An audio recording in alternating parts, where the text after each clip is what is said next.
Hello, and welcome to the Football Outsiders Radio Hour on twitch.tv/FB Outsiders. I am Aaron Schatz from Football Outsiders, joined this week by Mike Tanier and Andrew Potter of Scramble for the Ball. We are here for the FO Radio Hour. As I always say, it's not actually on the radio, and it's kind of an hour, but it is on Twitch every Thursday at 1 o'clock. And don't forget also that we have the fantasy show with Scott Spratt, now also on Twitch. That's Tuesdays at 1 o'clock Eastern. So right now we're streaming twice a week, 1 o'clock Eastern, Tuesdays and Thursdays. So we are here to talk about wide receiver prop bets and training camp news. But first, I need to know who I should take with my first pick in my grand multi-league fantasy league where we play baseball, basketball, and football all at the same time. No, That's right. I'm going to confuse Andrew Potter here by dropping the name of baseball players. But I have to decide in a 2 QB league, do I take Mahomes? Do I take Travis Kelce, Giannis, Luka Doncic, or a baseball player? Which I've already gotten pushback because I thought Mike Trout would be the best baseball player to take, but I guess because of all his injuries, he's no longer considered number one. I'm leaning towards Mahomes. The people on Twitter think I should take Mahomes with my first pick.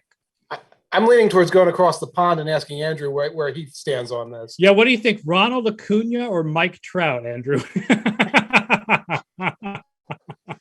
Acuna sounds more Latin, so Acuna, I don't know. He's more healthy. Well, that counts for a great deal, actually. I think one of the things we kind of lose sight with in fantasy. Oh, Acuna's not more healthy. Acuna's out for the year too. Both Acuna and Trout are hurt. That's true. It's next year's baseball season. It's football season now, basketball over the winter, and then baseball next spring. So it's next year's baseball season. This sounds like torture. I'd ask you about the scoring, but it's three separate leagues, and whoever does the best over the three leagues wins the prize. Matt Noskow says I should go with Fernando Tatis. Really? Yes. Over Giannis and Patrick Mahomes. The first pick was Nikola Jokic from the Denver Nuggets, and then the next 5 picks were running backs. For some reason, this at all. I think it's Calvin ball. It's time because football is the first sport that gets played. We end up that in the grand draft, way more football guys get taken than basketball or baseball guys, just because it's what's on our mind right now. We do a grand draft where you can take anybody in the 3 leagues. Then we do a separate football, basketball, and baseball drafts to finish out our rosters. Man, they need to legalize gambling in your state. They'll wean you off of this nonsense really quickly. So fantasy multi-league still legal in Massachusetts, unlike gambling, which is not legal in Massachusetts. But we will, luckily, it is still legal for me to look up lines. Good. So I was able to, not Ohtani, someone says, you can only play Ohtani as a pitcher or a hitter, not as both. Oh, for God's sake. So there's rules on top of the rules of this chaos. Well, because most of the fantasy baseball services that are out there, Yahoo, ESPN, etc., they don't have it that you can do Ohtani as both. Because they didn't know what the heck to do when Ohtani showed up and all of a sudden was doing both, because all of baseball has always been based on the idea that pitchers and hitters are totally different. Be like having a kicker who also played running back. Right. I remember the fights we used to have with Cordell Stewart. Guys in my league were like, he should be able to count as a wide receiver. It's like, yes, you can play 2 quarterbacks. No way you're messing with the system in any way there. Well, they had that last year with Taysom Hill, where Taysom Hill counted as a tight end in ESPN leagues, and then all of a sudden became the starting quarterback. Yeah. Right. And they had to untight end him, I think, and make it so now he was just a quarterback, so you weren't getting quarterback points in your tight end spot, or as many quarterback positions, as many quarterback points as Taysom Hill is going to get you. I guess all running points. Who remembers when Joe Webb would be listed as a wide receiver? Who remembers when Marcus Colston was a tight end? Yeah. Oh, that was a good year. Did you get Marcus Colston? I picked him up on waivers after week 1. That was awesome. I remember that now. I remember having to make the ruling on that when I was commissioning a league. But Yeah. it was only a football league. It was not a combination football, rugby, sevens, golf, and IndyCar league. We don't have hockey. We don't have rugby. We don't have soccer. Oh, you It's need just to get baseball, basketball, football. you need to get hockey in there. We need to. I have no idea how scoring. I mean, I guess it's just goals and assists, but I don't know. I guess at a goalie spot, I don't know what else counts for hockey. So I pay very, very little attention to hockey. I was in one in like 96, and penalty minutes would count. So you could have like your enforcer goon on the So team. Maybe that penalty was a minutes are a Philly- good thing or a bad thing? It was a good thing because it's fantasy. It's like, well, you pick a guy and he's like your Yeah. penalty star, you know. Maybe It's that was like the Philly version, but you know. I remember the original basketball rotisserie basketball book Oh that wow. described how to do fantasy basketball. They had a rule where you had to have a 7 foot tall white guy on your team or a guy who could jump no higher than a slice of toast. So a flat circle in terms of the Venn diagram is what They had a special dispensation so guys like Manute Bol would count as your tall stiff. Good night, folks. All right, let's talk about camp. Training camps are open in the NFL. There's lots of interesting things going on. And it's always, you don't never know how to take training camp news, whether you take it with a grain of salt or like an entire can of salt or Yes, right.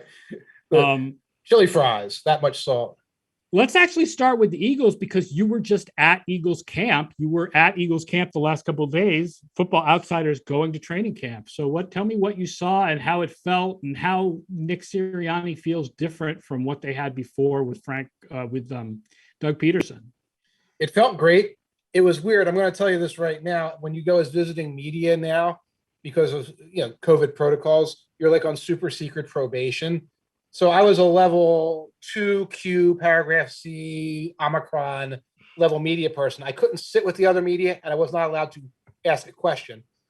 So I was literally allowed to be seen and not heard, like a kindergartner at the big kids table. But I still got to see a lot. It was interesting because I got to watch Jalen Hurts for a couple of days and feel like he was comfortably growing into something like being the starting quarterback.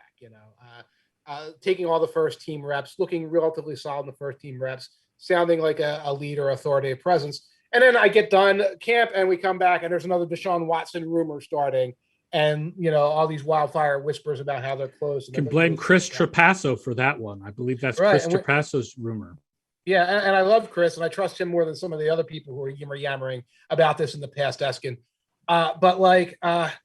Sirianni, it's interesting because in the media around here, people just assume that he's a puppet, that Laurie and Roseman grab like what Jerry Jones would grab the Dave Campo type guy who's just going to go out there and follow orders.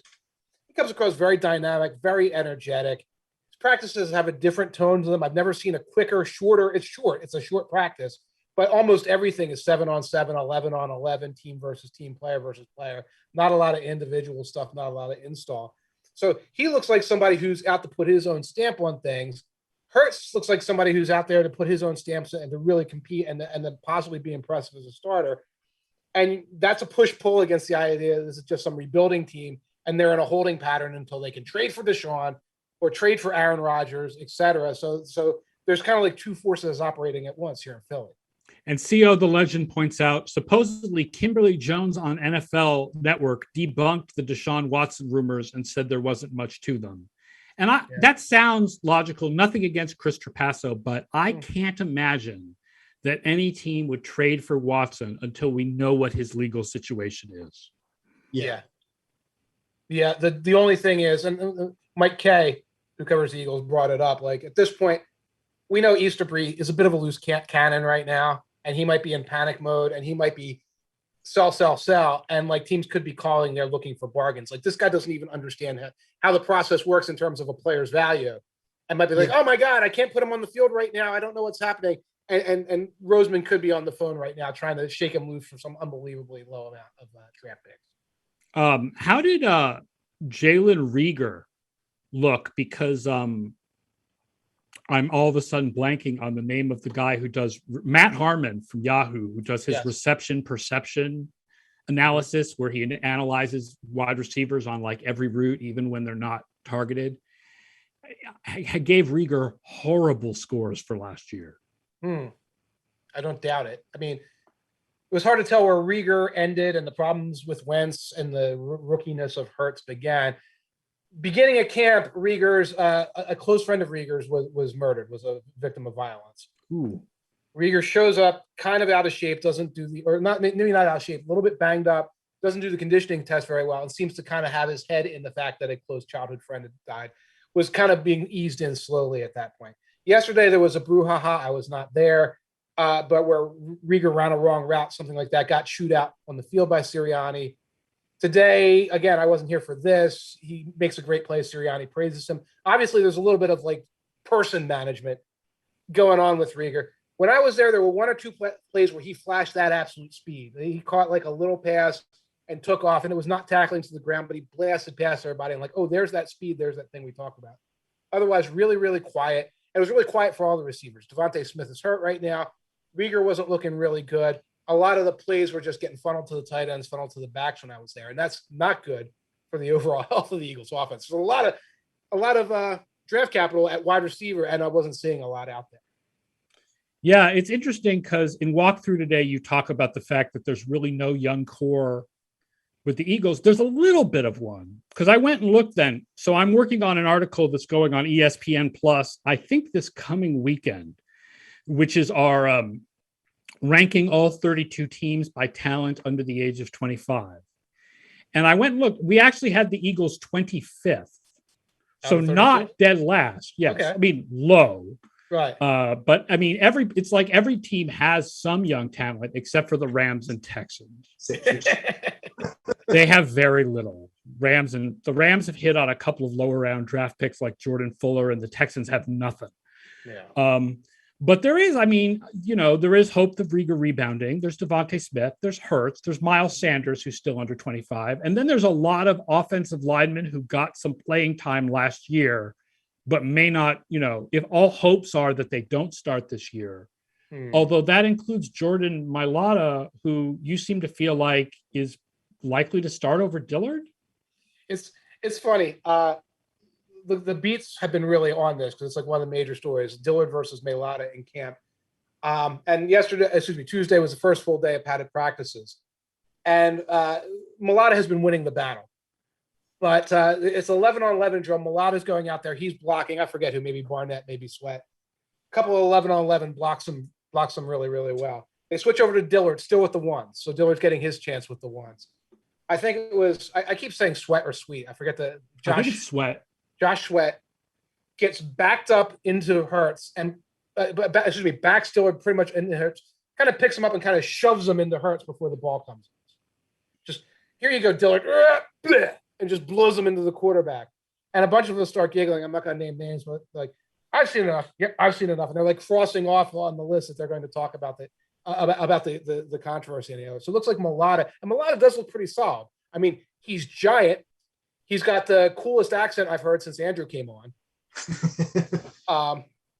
But bottom line is, it looks like Dillard is heading towards not being what the Eagles were hoping for. The good news is there's a replacement there. Yeah.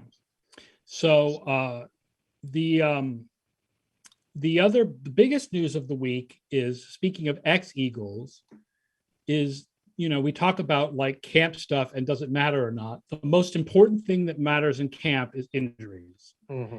And so let's talk about the Indianapolis Colts, who are now without Carson Wentz for 5 to 12 weeks, and without Quentin Nelson for 5 to 12 weeks. So it's likely that they're without those guys for September, possibly later. So the first question is, it's funny because some of the debate online has been, which is the bigger loss, Wentz or Nelson? Like, normally you would think it's the quarterback, but if people think Wentz is so horrible that he's not going to rebound from last year, then Nelson is, a Pro Bowl guard. He's like the best guard in the game. That's by far a bigger loss. On the other hand, it's not like the Colts backed up Wentz with a fairly dependable quarterback. Right. They've got Jacob Eason is a 5th rounder from last year who's never played regular season snaps. And then there's Sam Erlinger, who was a 5th or a 6th rounder this year, and Right. that's what they've got. Like, and they're not going out and signing a veteran. They've said that they're going with this until Wentz comes back. Well, Frank Reich has to say this is Carson Wentz's team about 5 or 6 times per press conference, because you've got to reassure Carson Wentz that this is Carson Wentz's team. And that's a big problem. In terms of that debate, if your argument is Quentin Nelson is more important than your quarterback because your quarterback stinks, then all hope is lost anyway. It doesn't matter how good your guard is, because your team is so bad that that's where you're at. And that could be where they're at. I mean, we'll see. I mean, again, you can hear me obviously being a little more negative on Carson. I think most people are. Heard more stories around the campfire in the last couple of days here. But this is the Carson Wentz experience. He gets hurt. Other people get hurt. That's out of his control. But you enter this season with lots of doubts and uncertainty. Yeah. Bill Houston says, now that Wentz has satisfied his appetite for self-destruction, do you think it would be wise for the Colts to tank the season and draft a quarterback early and then come into next year as world beaters, world breakers, world beaters and breakers? I don't know, Andrew, what do you think? Do you think it would be better for the Colts to tank the season? Tanking individual seasons isn't something that I ever would say is a good idea. I understand the idea of like accumulating draft picks and having that philosophical approach to roster building, but these guys are job security in the NFL isn't the greatest, even for guys who are quite high up the roster. No veteran on that team is going to buy into the idea of tanking the season. What the Colts, I think, need to find out is what they have in that quarterback room. Because for me, the reason Wentz is a more important loss than Nelson for September is they know what they have in Nelson. Yeah. When, not just going beyond, obviously, the importance of a quarterback versus the importance of a guard, they know what they have in Nelson. I don't think they really know what they have in Wentz right now. And if they find out that they have the Wentz of 2017, then, that changes their outlook for this season and for the future. If they find out they have the Wentz that played last season, that changes their outlook for this season and for the future. Whereas going from Nelson to a backup guard doesn't change any of that. It doesn't change the philosophy of how the Colts are going to play out 2022 and 2023. Presumably he'll be back healthy and they can just move on at that position with Nelson there. With Wentz, there's just none of that same security. I agree with you that in football, players never tank. Like, to tank, you have to pull the good players. You'd have to, figure out a way to sit Darius Leonard, right. and Michael Pittman, and you wouldn't want to do that. And so it's hard to do. The best way to tank is to play an inferior quarterback on purpose. But of course, that brings you to the question of, is Jacob Eason an inferior quarterback on purpose? And can you even tank in the AFC South, as Useful Title points out, because it's like the weakest division in the league and the Texans are in your division, and aren't you going to just beat them twice anyway? Right. I always love the mentality of the quarterback is hurt immediately. Let's just tank the year. Let's just tank, like everybody's solution. Well, not obviously not everybody, but there's that kernel of fans. Let's just tank the year. And it's easy to do when you're at home and can change the channel and watch the other game. And it's a little harder to do when you've got 53 guys and a plan and a contract and things like that to say, we have to try to move forward here. And these aren't Madden. You can't just sim the season and go on to next year. Right. And there's professional pride and there's having guys buying in. You've got a young player. You already mentioned Pittman. You want Pittman to be developing with a professional level quarterback. You've got all of these considerations when you're talking about tanking a season. It's a whole lot easier to say as somebody from the outside looking in than it is to actually put into practice on the inside of the organization. Yeah. It is interesting that they think that, assuming that they truly think this and they're going to go with this, that they think that Eason and Erlinger are better than bringing in some veteran. Yeah, I think that's part of it.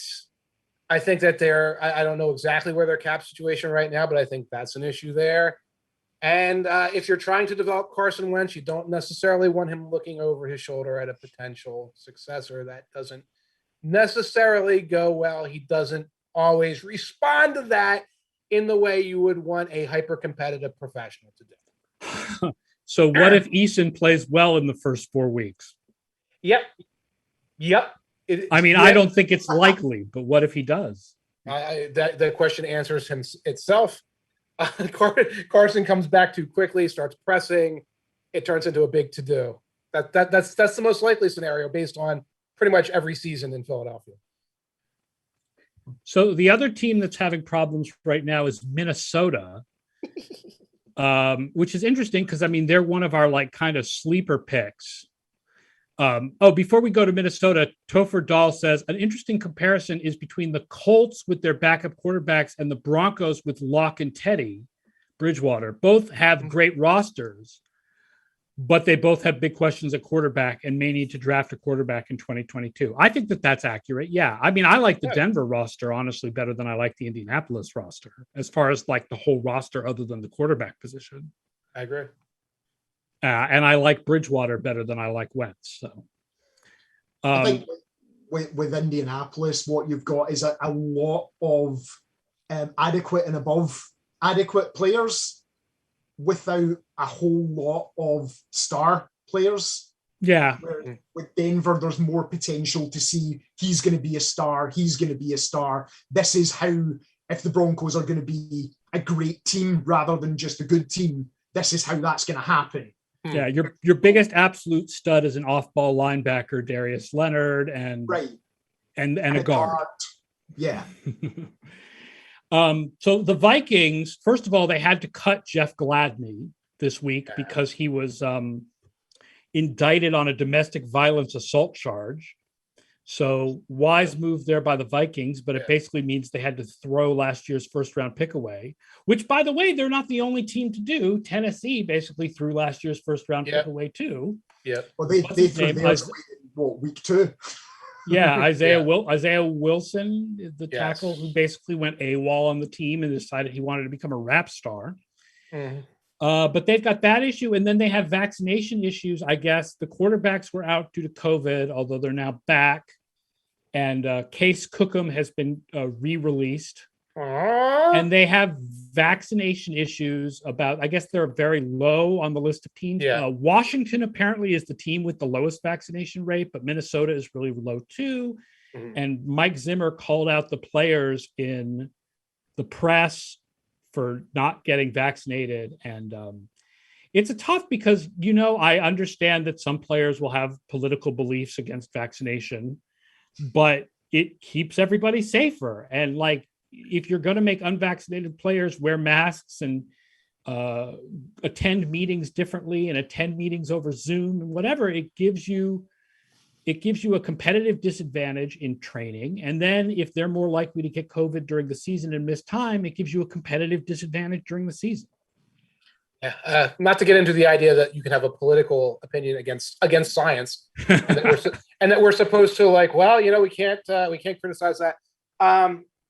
Zimmer had the players getting tested. They had the media able to watch them coming out of the test, which I love because it's if you really want to turn the screws to these guys, make it look very public and very sort of embarrassing that you're having to do the separate thing. Teachers who don't get vaccinated, my personal opinion is when they have to go get tested, the middle school kids should be able to watch them coming out of the testing session to force these people to do the right thing. But, we don't know the long-term effects. We do not know the long-term effects of a week of training camp practices with Case Cookham running your quarterback room and running your practices instead of Kirk Cousins and Kellen Mond, et cetera. We don't know what the long-term effects of that could be on a team, but it seems like it is a competitive disadvantage now. And of course, when you talk about Washington, you have Ron Rivera overcoming chemotherapy. Cancer survivor. Begging, do it for me, do it for my health, do it for the team, do it for whatever. And, there's a level of obstinance in society that I guess we can't get past. Nope, not going to do it. Sorry, coach. Not going to do it. I don't get it. But the good news is NFL's at 90% for the love of God, if the NFL's at 90%, let's get every other industry as close to 90% as possible. And then we can pull along the people who have like strong moral convictions against shots or are afraid of needles or whatever their excuse is right now. Let's get everybody to that level, and then we maybe can stop talking about it. Yeah. Speaking as somebody who is afraid of needles, that is not an excuse. Oh, okay. All right. Oh, that's all right. No, my kids got it too. It didn't hurt, did it? Oh, not really. Right. So that brings us to the other thing that happens in training camp, which is rumors of team players being fantastic or being terrible. So Trey Lance, let's start with Trey Lance. Trey Lance is apparently the greatest quarterback who has ever been drafted in the history of the National Football League, based on his performance against the 49ers' second defense over a period of about 3 days. Without pads. He looks very good. And because he barely played last year, it's like extra good. It's like, wow, he looks so good after barely playing last year. Right. So how much do you think this is Russell Wilson and Matt Flynn versus how much do you think Kyle Shanahan is not pulling the wool over our eyes? He's telling the truth. He plans on going with Garoppolo. Andrew, you have a thought on this? A lot of what's coming out about Garoppolo sounds suspiciously like a marketing pitch. Which I'm not in a position really to obviously not being at the practices, not seeing what's going on. It sounds very Wilson and Flynn, only I think Garoppolo's better than Flynn. I think Garoppolo will have more suitors. Oh, he's got a much better track record than Matt Flynn did, right. Absolutely. So there's a little bit of that kind of marketing perhaps going on. I think if he got the right offer for Garoppolo, the fact that everybody sounds so supportive of Lance and everything seems to be going so well there, that he would move him. I think he's got the slight disadvantage that the Patriots just drafted their guy. For the future, because that's a call I think he would have made otherwise in this situation. It sounds awfully like Wilson and Flynn, only Garoppolo's better than Flynn. It's probably saying too much to say, Lance, what you say about, being the greatest mobile quarterback in the history of the 49ers and all of that stuff is after 3 practices. But it certainly seems to have enough smoke coming up to suggest that there's some of that going on there, that they're preparing for that transition. Yeah, and there's a little bit of, that Twitter mentality. Why is Kyle Shanahan not immediately declared Trey Lance the starter after 4 non-padded practices of a guy who had 13 career starts at the FBS level, et cetera, et cetera, et cetera? It's like, because that's banana pants to like go out there and say, well, you know what? I saw 2 practices. This kid's played 1 game in the last 18 months, but I've seen enough. That's it. I'm going with a new starter. So I think Shanahan, you're right. It's a marketing pitch to a degree. Some of the stuff Lynch was saying was a marketing pitch, but it's also just the massaging of keeping the options open. When you get to the 3rd preseason game or at the beginning, when you make the switch, you have more confidence. You've seen more reps, seen more drills, and we might see a switch in the next week or 2. But the idea that he's going to announce, screw it, Lance is the starter after like 5 days. People forget it's been how short it's been since camp even opened. The tough part for me is our projection, because everybody believes that if they make the choice to go to Lance, like they wouldn't do that unless they thought Lance was better. Right. Yeah. And everybody out there who thinks that Lance is, especially in the long term, but even in the short term, Lance is better. Garoppolo has limitations. You can do all kinds of things with Lance that you can't do with Garoppolo. And yet with our projections, because of the fact that rookie quarterbacks, even first-round quarterbacks on average, are below average. Right. If I replace Garoppolo with Lance in our projection, the 49ers projection is going to go down. And I feel very awkward about it. Right. Because they would not make the switch if they thought it was going to really make their chances of making the playoffs go down. But in our projections, it will make their chances of making the playoffs go down. And that's the limitations of a projection system at some Yeah. degree. You just can't plug in a variable for, well, Kyle Shanahan knows what he's doing. Variable is not a variable Right. that you can punch in there. But I think I said it in walkthrough. You can also see that that scenario, like, yeah, oh, they switched to Lance. Oh, they run like a kind of a scaled down game plan. Oh, the defense is back. It crushes a bunch of people. And Lance winds up having like a C plus type of rookie year. And yeah, it's different with Dalton versus Fields because the Dalton projection is not that great. It's different Right. with Newton versus Jones. That would be a little bit of a drop. right. But Garoppolo has good numbers. Like I realize people say he has limitations if you scout him rather than looking at the numbers. Right. That he's made by the Shanahan offense. It's a lot of the same stuff they say about Jared Goff and Sean McVay.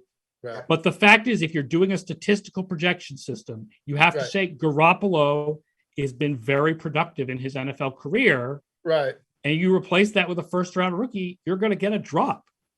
Right. Right. And another factor I think in this that we kind of need to keep in mind is Shanahan has one winning season as a head coach so far. Yeah. He's lost at least 10 games in every other season. He needs wins, I think, this year. He needs to finish with a winning record. Otherwise, I think questions are going to start being asked. He's not going to make the switch looking to 2022.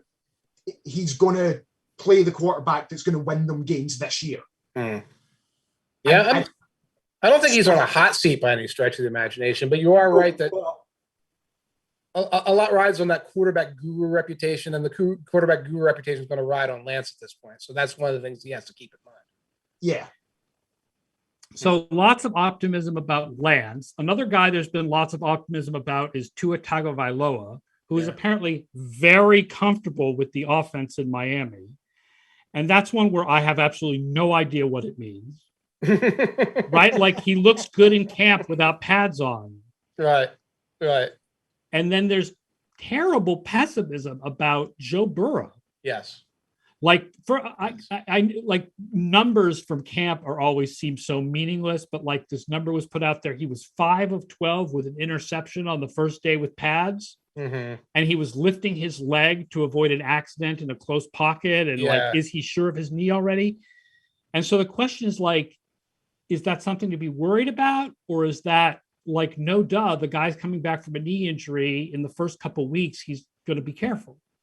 Yeah, and that's a tricky question. I mean, because I read the reports, and it isn't just, like you said, it isn't just 7-on-7 completion percentages. It's veteran beat writers saying, oh, he's stepping out this way, looks uncomfortable here, sailing the ball here.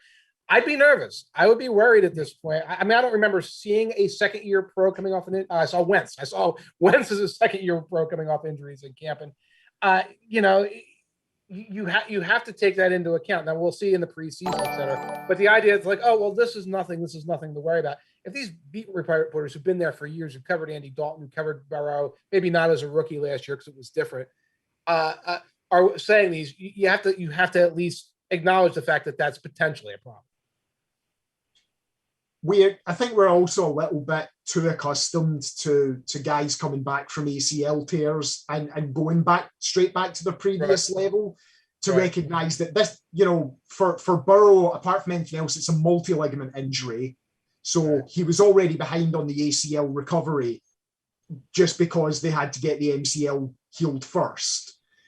Then quarterbacks usually take a year to get back to their previous level after an ACL tear. Right. And his previous level was a rookie behind a bad line on a bad team. So, there's a huge amount to evaluate there. For me, looking at the reports, the stepping out of danger is more worrying than the completion stats and the interceptions and any of that stuff, because that does to me sound like he's not got full confidence in that leg yet. But will it just take a few weeks of practices? Sometimes it takes getting hit and realizing that it's not going to break again for a guy to finally feel comfortable. Sometimes it takes the full year before he's back to being comfortable with that knee. You just don't know. CO the legend says I'm not sure if things have changed, but I read that Zach Wilson's first practice didn't go too well either. I'm not up to date on the Jets practices right now. They did finally sign Wilson. That took a little bit of time. Right. And first practice by rookie, I think we'll put that in a totally different category. This is not a first practice by rookie situation. This is a second-year player coming off an injury, and you're looking at different things. So, first practice by a rookie on the Jets as yes. well. Yeah, I guess if Zach Wilson is struggling in practice, doesn't that just completely match our priors? Like, we thought the Jets would struggle this year, and so they will. Right. So a reminder, you are listening to or watching the Football Outsiders Radio Hour on Twitch, also on YouTube, and podcasting afterwards. But make sure you join us on Twitch, 1:00 Eastern on Tuesdays and Thursdays. Tuesdays is the fantasy show. Thursdays is the radio hour, because then you get to chat with us and we answer your questions and we respond to your comments in the Twitch chat. So the other thing we wanted to bring up this week is we wanted to talk about some players, some receivers. We had fun a couple weeks ago, I think, with the quarterback prop bets. And so this week, we went and got wide receiver prop bets. And this started with Mike getting some fun, like, combined prop bets, but we're actually going to hit those last. We're going to hit just the regular prop bets first. So I split them up into 8 receivers at a time, and we should have a graphic for the top 8 projections that I found. This is not exactly the top 24 projections, but it's close. All right. So here are the over-unders. I believe this is from DraftKings. So Stephon Diggs, 1350, Tyreek Hill, DeAndre Hopkins, and Calvin Ridley all at the top. Then Justin Jefferson at 1325. Devontae Adams at 1300 and Travis Kelce at 1300. And DK Metcalf at 1255. Wow. So these, I believe, are the top 8 projected receivers or tight ends in receiving yards based on the DraftKings over-unders. Does anyone here stand out to you that you think they're going to go over or under these numbers? I'll start with, my first instinct was to go over on Devontae. Yeah. And now I'm looking at Kubiak, and it's got me stepping back from that abyss, so to speak. Last year, he was on pace over 16 games to have 1570. So, yeah, Kubiak has him at about 1250. I mean, I think that's being conservative. I don't think over on Devontae Adams is that crazy. Devontae's been over that figure in 2 of the last 3 years. He's the clear number 1. He's not even challenged by somebody else. You know, you could look at, like, AJ Brown in Tennessee would be challenged by Julio Jones coming in. And you look at DK Metcalf competing there with Tyler Lockett. Yeah. There's no challenge at all to Devontae Adams. If Devontae Adams is healthy, he's the number 1 target. Nobody's eating into that. So, I mean, he seems as safe a bet as you're going to get. We will cover that in Scramble before the start of the season. And I would expect Adams will be my favorite to lead the league in receiving yards. I like how it looks like Kubiak's only higher on Diggs than the over in any significant way. And that's interesting. For the most part, Kubiak is conservative on these guys. Diggs is an exception. And the other exception is Travis Kelce. Yeah. Kelce is my favorite over here. Kelce had over 1,500 yards last year if you prorate to 16 games. Wow. Kubiak has him at 1,370. So I think over 1,300 is pretty good. Yeah, that is tempting. I don't bet unders for props, but like DeAndre Nuke is really kind of calling to me. I'm hearing all this stuff about the other receivers there, combined with Cliff Kingsbury doesn't know how to use him, combined with I don't know where Kyler Murray's going to go. And we have Kubiak 100 and some yards under the over-under there. That's an interesting potential play too. Useful Title also likes the Hopkins under bet. Yeah. If you like unders, then I would probably jump on that. I generally only bet overs. It's a weird quirk of you don't like to root against players. Right. It feels a little creepy to do that. I think the Justin Jefferson under, as much as I love Justin Jefferson and love what he did last year, I think the idea that there could be a little regression in year 2 Right. Justin Jefferson 1,400 last year, but Kubiak has him at 1,200. So I like that, the idea that he could regress a little bit. Right. I think There. the Vikings are probably going to be better this year than they were last year as well. And that kind of almost counterintuitively eats into receiving numbers. Yeah. They're not going to have a day like where the Saints run over them for 7 touchdowns again, and they're constantly playing catch up with a terrible defense. Right. So that might, even though he's still as efficient and as effective a receiver, still eat into those totals. So yeah, they had a game like that in week 1 last year too, where they fell way behind the Packers, and then they had to throw a ton to catch up. It was a weird game where DVOA actually liked the Vikings better than the Packers for that game. Right. But most of what they did was in garbage time, and they put up a lot of yards there.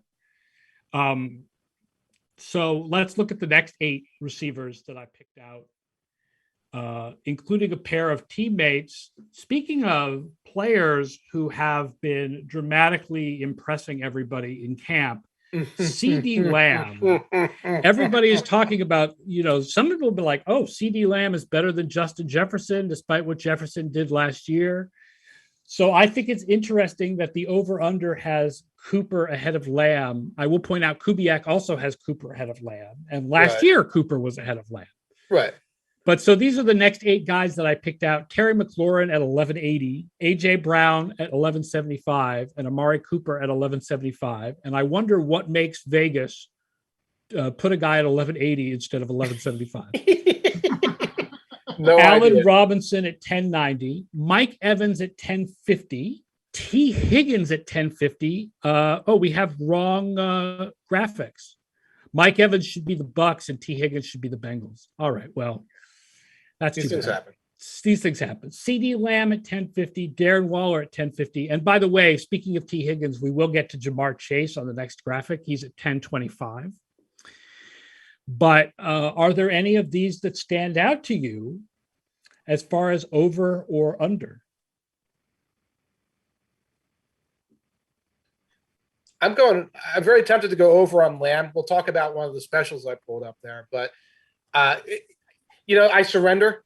I surrender to the hype coming out of Cowboys camp in terms of how good he is, mixed with the fact that we knew he was a good ball player coming out of college, a great ball player. So it's not like, oh, it's a kid coming from nowhere.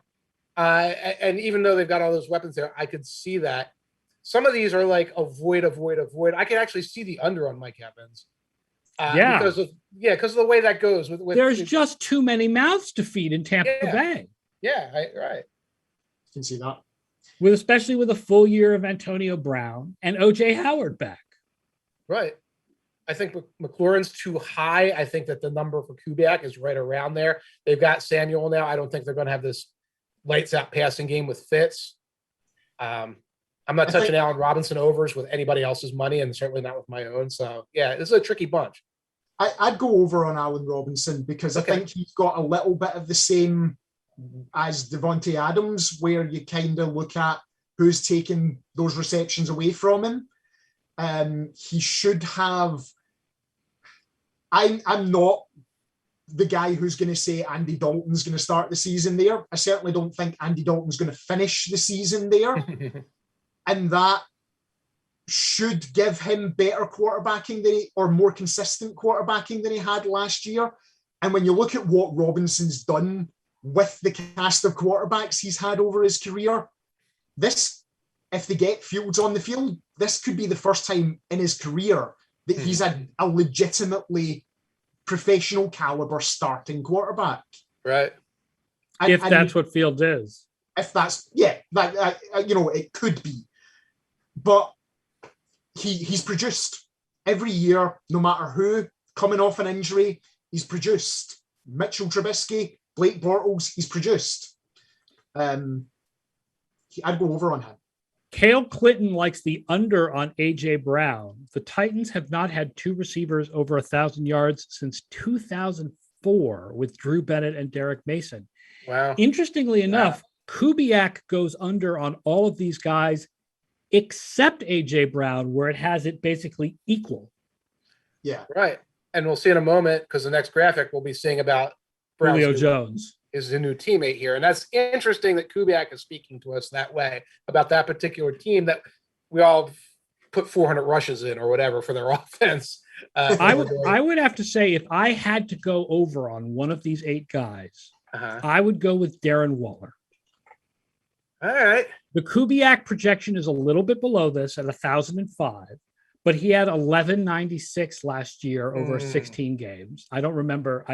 I didn't mark down if that actually is 16 games or if that was just a prorated number that I marked down.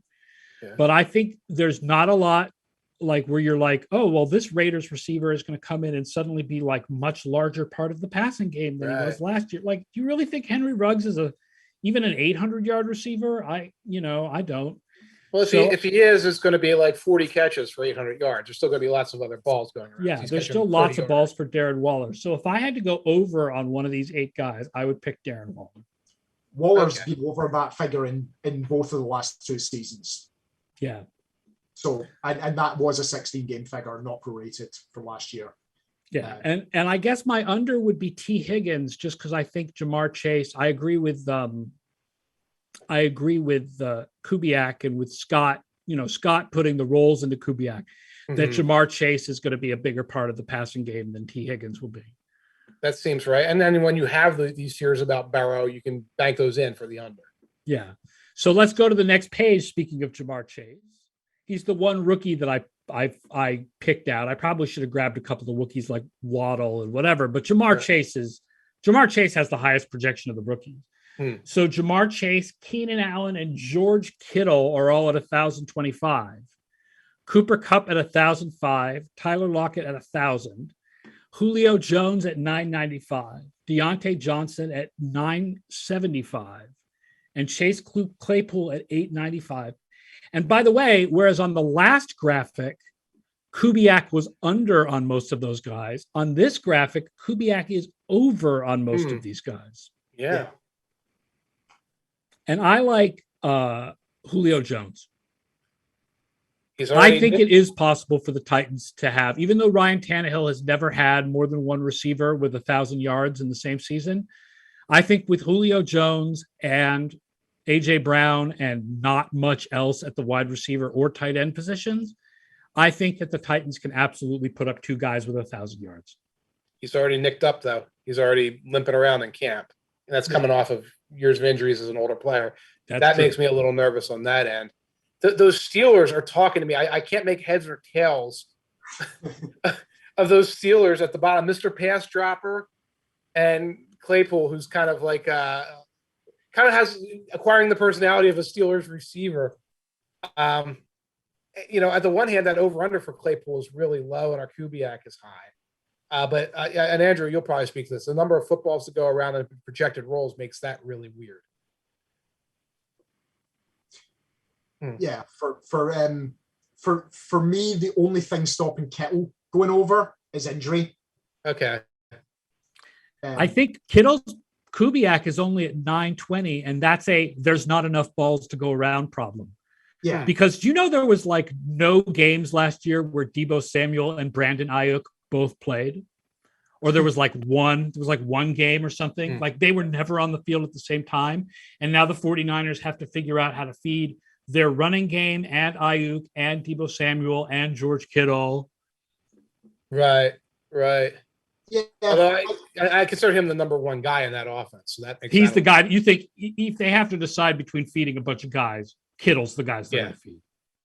Kittle's the safety net in the way that most of those receivers aren't quite. There's always going to be targets for Kittle. There always has been in the Shanahan offense targets for the tight end. That's been Kittle. That's been Vernon Davis. I did prorate to 1,270 over 16 games last year. Yeah, and he was over this figure in both of the previous years as well. And you even go back to like Jordan Reed in Washington and so on. There's always been targets for the tight ends in that offense. I would see Kittle going over that unless he gets hurt.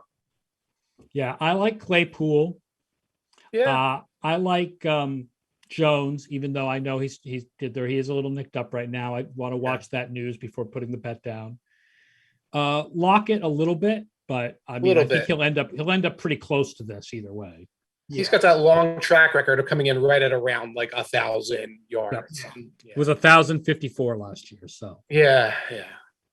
All right, let's look at the cool combination bets. So this is how we sort of started the discussion because we were like geeking out over CD Lamb in training camp, and then Mike went and found some of these cool combo bets. Okay. Amari Cooper, Michael Gallup, and CD Lamb over 3,500. But it's a plus 400. At a plus 400. Look at this. You do not have to worry about who the number one is in Dallas because you can get all three of them. I ran it in walkthrough and I don't have it in front of me right now. Our Kubiak on them combines for like 2950. 2950. And if you look at the projection, of course, the projections from the first 5 games for the Cowboys last year were silly time because they were in all these shootouts. But they would have projected with Prescott to go way over that. And again, I have a hard time doing anything Cowboys related because I'm based in Philadelphia and there's like an older version to that. But if I'm just looking at a prop and I can get plus 400 and just sit there and watch the Cowboys offense feed the three of them, that's really enticing. That's really tasty at that value. Yeah, I like that one at plus 400 too. I would go over on that. Only for the value. I don't actually think that they'll combine for that. Mm-hmm. That's a lot of yards to put between just 3 players. Yeah. When you have to account for receptions from running backs, and you look at like who's going to be the person catching those passes. Sometimes that doesn't actually matter because the targets still end up going there, even without your pass catching, your star pass catching back, your star pass catching tight end. They still eat into those totals. Right. And I think for those guys to be at 3,500 receiving yards, you're really looking for Prescott to be throwing for about 5,000, 5,500 yards. Mm-hmm. That's a lot of yards. Yeah. Yeah, but it's the value because if this was plus 110, it's like, well, the heck with that noise. It's plus 400. Yeah. Here's one that's closer to even. Calvin Ridley and Kyle Pitts over 2,250 at plus 140. See, I'm scared of the rookie tight end thing. I'm just too scared of the rookie tight end thing to bet this. Yeah, I wouldn't touch that with a 10-foot pole for the rookie tight end reason. They don't normally have that big an impact. You're probably, based on like previous rookie tight ends, you're probably looking at Ridley having to have about 1,750 of those yards to be hitting the over on that. And no. Don't bet the Falcons ever. But have you ever met a happy Falcons fan? You've never met a happy Falcons fan. Don't bet the Falcons. They will break your heart one way or the other. Jamar Chase and T. Higgins, also over 2,250 receiving yards, but that one is at plus 190. And I'll point out the Kubiak projection is very similar for both of these bets at about 1,950. Yeah, this is the Tyler Boyd spoiler bet too, to a degree. Yeah, and also the is Burrow fully healthy bet. Right. Yeah. This is there's a lot of ways this could go wrong bet combined with I'm betting on the Bengals question mark. And it's like, well, I can kind of step down the road. Yeah. What goes in this bet's favor is I don't think the Bengals are going to be good. I don't know anybody who does think the Bengals are going to be good, and bad teams throw a lot. You're talking about the top 2 targets on a bad team that's throwing a lot that potentially has that franchise quarterback. I'm not betting it, but I can see a scenario where it happens, but I can see a lot of scenarios where it doesn't. Right. The next one is Jarvis Landry and Odell Beckham Jr. over 2,000 receiving yards. That one is also plus 190, and the Kubiak projection on those two guys combined is 1,670. Oof! And you're looking at you're flushing that money down the potty when Beckham pulls up gets the hurt. Well, hamstring week 4, and that's it. And Jarvis Landry catching 150 balls for 800 yards or whatever he will do doesn't help. I think the problem here is just that the Browns like to run so much. And so Browns like well. to run. Landry likes to catch micro passes, and Beckham gets hurt. I thought it was interesting because there's a lot of chatter about the Browns and their famous players. I don't like the play. The next one is AJ Brown and Julio Jones over 2,000 receiving yards. And this one is at minus 200. So this is actually favored to hit. Right. And I feel like that's the problem is Yeah. you would have to bet 100 on this to get 50 back. And the odds of Julio getting injured are just too strong to do a bet with 1 to 2 odds like that. Here's the thing. This was the only one where going under, they were taking plus 150. Yeah. You can go under on this and plus 150. So if you're sitting there like me, worried about Julio Jones's injury or Derrick Henry running for 6 million yards or whatever, you could take the under on this conceivably and have a little bit of meat on it.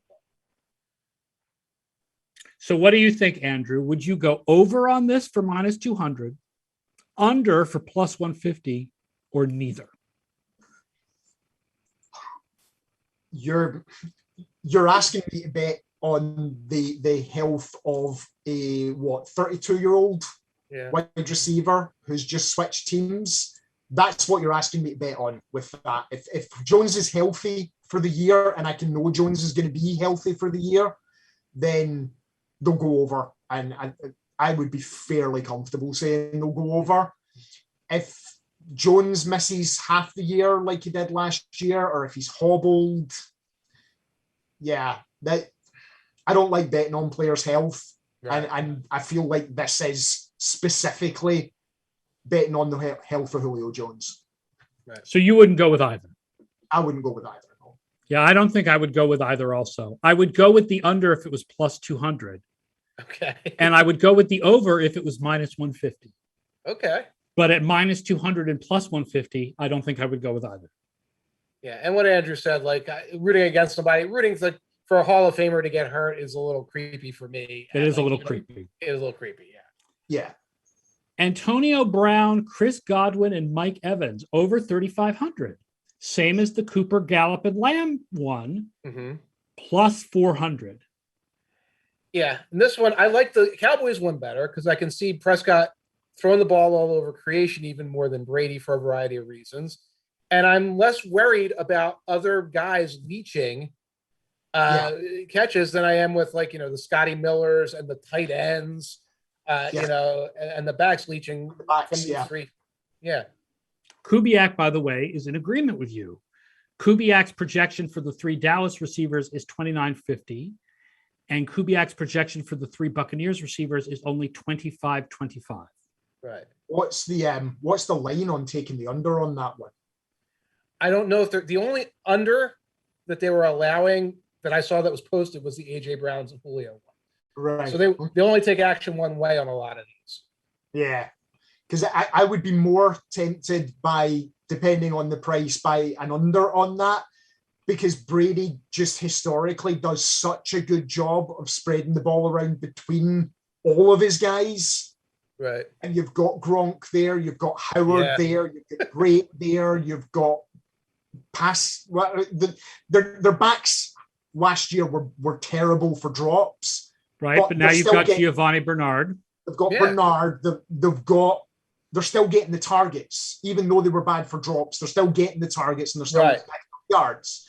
So unless you think Brady's going to throw for 6,000 yards, I don't see how this goes over. Right. Yeah, I would like the under on this too, also because of the possibility that Antonio Brown is a dumbass. Yes. Yeah, I was letting that one slide, but let's go with it. Perfect. And then the last one you picked out, this gets to my Patriots' heart. Yeah. Hunter Henry and Jonnu Smith combined for over 1,500 receiving yards. Woo. Plus 1,200. That's that was for you, and also because it's loopy. I mean, it's a loopy thing when you think about the 2 tight ends going for 1,500. I'd have to look in NFL history to see if there's ever been a team where 2 tight ends combined for over 1,500 receiving yards.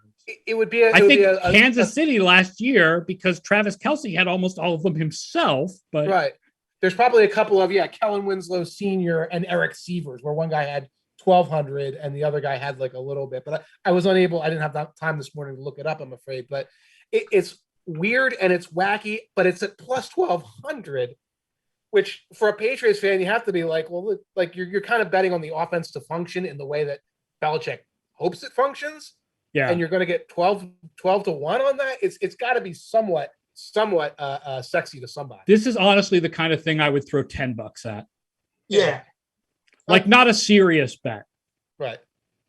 Yeah, that's a homer. It's a homer bet that like is fun. You spend your Sundays just rooting for every tight end catch, making a big deal out of it. Yeah, And then seriously. turns out to be like a superstar, and you're screwed. Unlikely. More likely that Nelson Aguilar and Jacoby Myers are getting the catches than that Dalton Keene is getting them, I think. Can I throw one at you real quick for tonight? Oh my God, a Hall of Fame game bet. Bring it on. Okay. Well, okay. I just first half over, and this is just a regular straight money line. The over under on the first half is 16.5. Any interest in, because you're going to watch the first half of that game before you pass out from boredom and Ben DiNucci shows up. Is there, I am looking at that over, and I might take it to keep myself alert for that first half. Thoughts? I can see it against two second team defenses. Listen, there is a whole science to betting on the preseason, and it is not a science that I have ever done research in. Good. But the people who are serious bettors believe there is serious money to be made on the preseason if you know when to bet and what to bet on. And I don't know if over under on the Hall of Fame game is one of those things. I think I would lean towards over 16.5 in the first half also. In the first half, you got Dwayne Haskins out there. I'm guessing it's Garrett Gilbert out there. So you've got quarterbacks who should know what they're doing. They're competing hard. Rudolph, also a guy with starting experience. So I might do it just to give myself something to cheer for. And come on, you're in a fantasy league with 3 sports. You're in a fantasy league with 3 sports. You can turn around and say, well, yeah, preseason football. We're all in this together, man. All right, one more thing before we sign off.